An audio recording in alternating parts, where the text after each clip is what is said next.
Tahukah Anda mengapa begitu banyak orang yang kehilangan arah pada saat mereka sudah pensiun? Padahal secara finansial mereka harusnya udah sangat siap.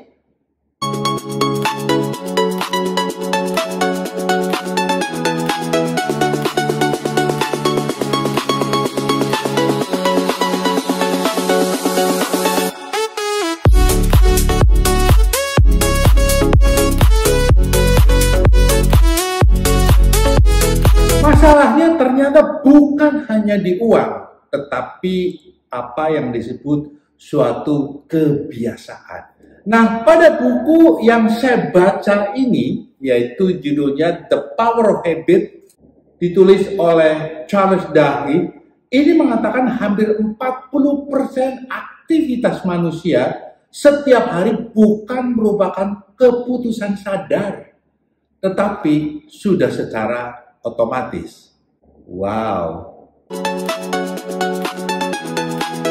Artinya, kalau kita tidak mengubah kebiasaan sebelum pensiun, kita akan hidup dengan pola lama, tetapi di musim hidup yang baru. Di buku ini, yang pertama mengupas tentang apa yang disebut the habit loop atau pola dasar suatu kebiasaan. Ternyata setiap kebiasaan punya pola dasar yang sederhana. Sehingga kalau kita mengetahui polanya, maka kita bisa mengubahnya. Polanya adalah berupa yang pertama adalah Q atau CUE, yang maksudnya adalah suatu isyarat. Isyarat itu akan menimbulkan satu keinginan yang disebut craving, dan pada saat keinginan itu kita penuhi dan terus meminta dan kita penuhi lagi, maka timbullah apa yang disebut rutinitas atau rutin. Dan mengapa kita penuhi dan mengapa itu menjadi rutin? Karena ternyata hal itu memberikan satu kenyamanan sebagai reward dari apa yang kita lakukan.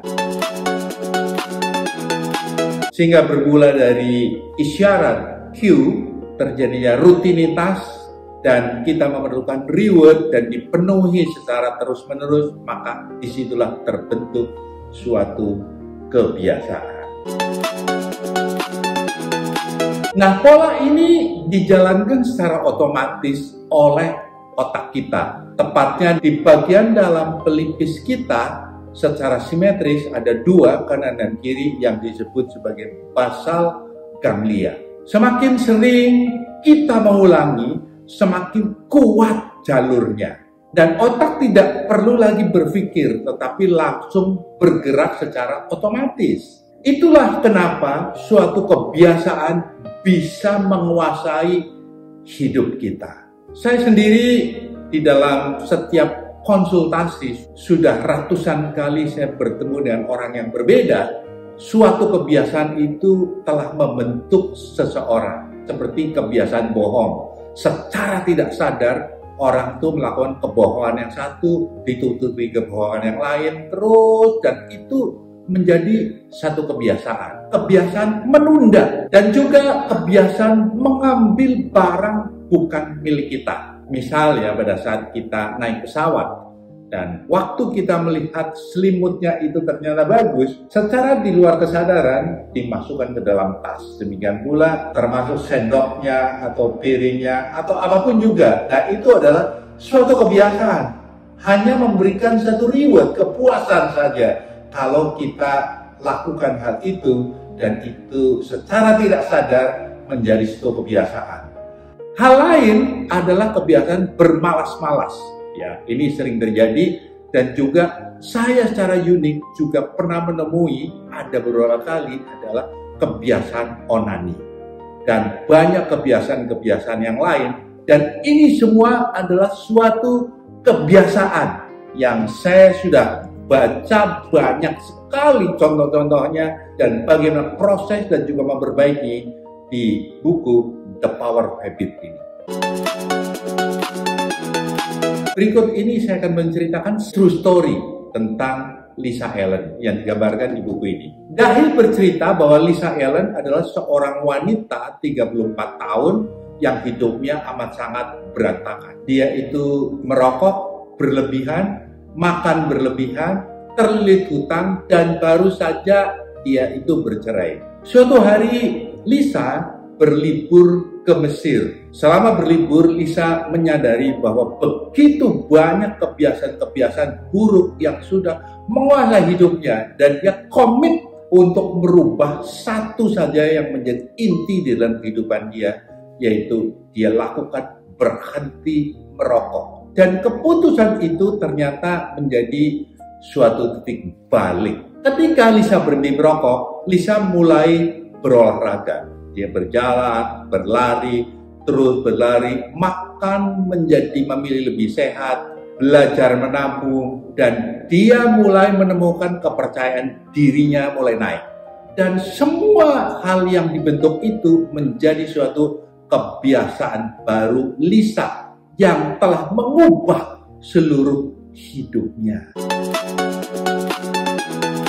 Nah, apa hubungannya dengan pensiun atau persiapan pensiun? Saat seseorang pensiun, banyak isyarat atau cue yang dalam hidup kita itu hilang. Misal, alarm pagi-pagi yang berbunyi mengingatkan kita pergi ke kantor, jadwal meeting yang padat yang selalu diingatkan oleh sekretari ternyata sudah gone, dan juga tanggung jawab pekerjaan sehari-hari, dan semua itu gone, hilang. Tetapi rutinitas dan kebutuhan akan hadiah atau reward di dalam hidupnya masih tetap ada. Maka banyak sekali orang yang mengalami hal ini, terutama bagi yang posisi-posisi waktu bekerjanya itu di posisi tinggi, maka apa yang disebut post power syndrome. Nah, jika kebiasaan lama kita ini berpusat pada pekerjaan dan kekuasaan, di mana kebiasaan tersebut menguasai hidup seseorang, maka masa pensiun kita terasa menjadi kosong. Karena itu, saya selalu menyarankan bahwa kita harus melakukan persiapan pre-retirement minimal 10 tahun sebelum pensiun.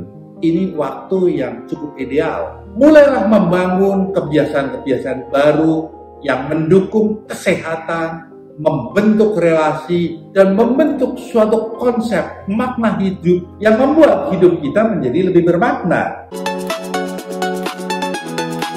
Ingatlah, habit atau kebiasaan apapun, hal ini bukan faktor bawaan, bukan faktor keturunan, tetapi sesuatu yang kita ciptakan sendiri. Suatu kebiasaan buruk akan membawa Anda gagal, atau at minimum tertunda target yang Anda harus capai. Dan sebaliknya, kebiasaan yang baik akan membawa Anda jauh lebih sukses. Dan semua itu bermula dari timbulnya cue atau suatu isyarat yang terus-menerus timbul sehingga membentuk suatu keinginan, terus craving, nagih, dan pada saat kita penuhi dan besok minta dan kita penuhi lagi, maka timbullah suatu rutinitas. Karena kita merasa kenyamanan, kita memperoleh suatu reward atau hadiah. Semoga jelas ya pola ini. Nah, pada umumnya pola seperti itu pada saat terjadi dan kita ikutin secara otomatis selama 3 hari berturut-turut, maka terbentuklah suatu kebiasaan baru di luar kesadaran kita. Dan setelah berjalan seminggu, 2 minggu, dan 3 minggu kemudian, maka kebiasaan baru itu akan menguasai dan mengontrol hidup Anda sampai Anda sulit sekali untuk keluar dari kebiasaan atau habit Anda, dan itu mencetak menjadi Anda, dan hanya Anda yang tahu. Orang di luar mungkin nggak sadar, tetapi Anda yang paling tahu, dan Anda yang akan menuai akibatnya. Nah, baiklah, saya akan memberikan contoh nyata suatu kebiasaan yang saya bentuk secara sadar sehingga saat ini sudah menjadi satu habit mengontrol hidup saya. Saya sendiri bukan terlahir menjadi satu orang yang suka olahraga. Sahabat saya, Niko Kanter, ex-CEO Antam, dia tahu sekali bahwa saya ini dulunya malas sekali olahraga. Tetapi begitu saya menjelang akan pensiun, saya melihat bahwa ada satu kebutuhan untuk membuat saya tetap sehat, dan bukan hanya sehat tetapi bugar. Maka dari itu, saya dengan kesadaran saya bentuk. Saya berulang kali berusaha olahraga, tetapi selalu saja gagal. Sampai suatu kali saya menemukan buku ini, saya membaca buku ini, dan pada saat itu saya langsung praktekkan.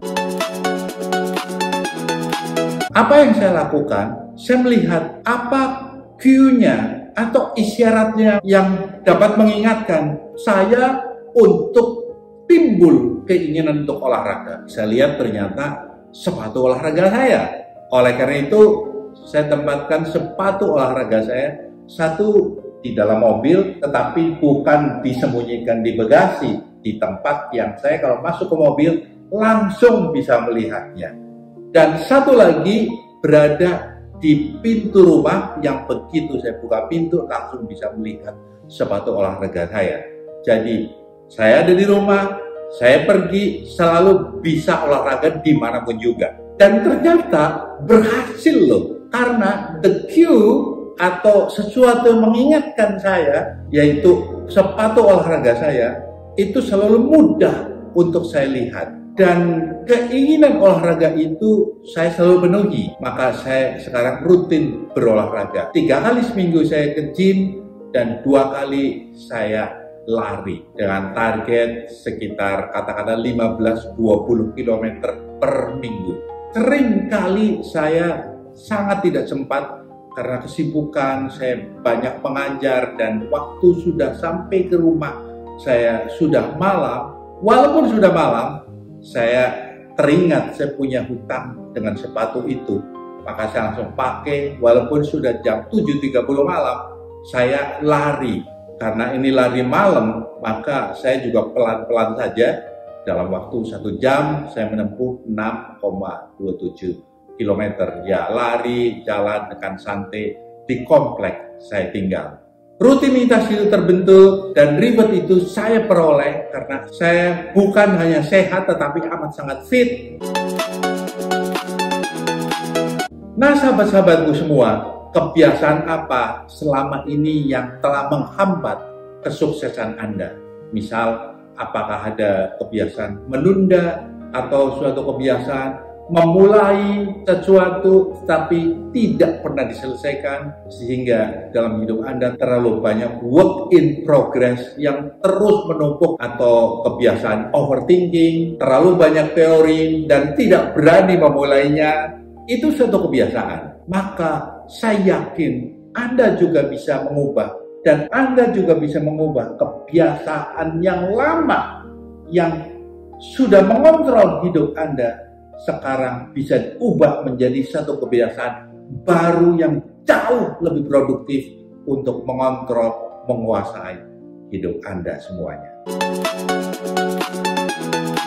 Nah, saya mengajak segeralah bertindak. Kita mampu mengubah kebiasaan buruk tersebut, dan cari cue-nya. Tempatkan cue itu di depan mata Anda yang mudah dilihat, dan lakukan secara rutin, maka kebiasaan baru akan terbentuk. Nah, jika video ini bermanfaat, saya mengajak Anda klik like di bawahnya, dan juga saya mengajak Anda share ke banyak komunitas-komunitas di sekitar Anda, agar video pendek ini bisa memberi manfaat lebih luas lagi. Dan bagi Anda yang baru pertama kali ketemu pada hari ini, silakan klik subscribe agar Anda tidak tertinggal dengan update hal-hal yang amat sangat penting, sesuatu yang relevan untuk mempersiapkan masa pensiun Anda menjadi lebih baik di kemudian harinya.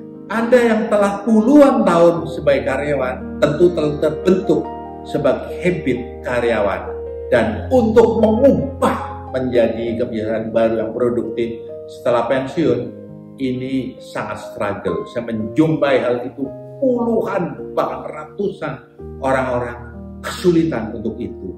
Nah, itulah salah satu yang saya amat sangat tekankan di saat saya mengajar workshop Are You Ready to Retire? Jadi bukan hanya uang ternyata, tetapi tentang mindset, kesehatan, gaya hidup yang produktif di masa pensiun. Hal itu adalah sesuatu yang kita harus persiapkan. Karena perubahan sejati bukan soal janji, tetapi soal kebiasaan yang menghasilkan bukti. Saya Gandhi Budiman dari GB Empowering. Sampai jumpa.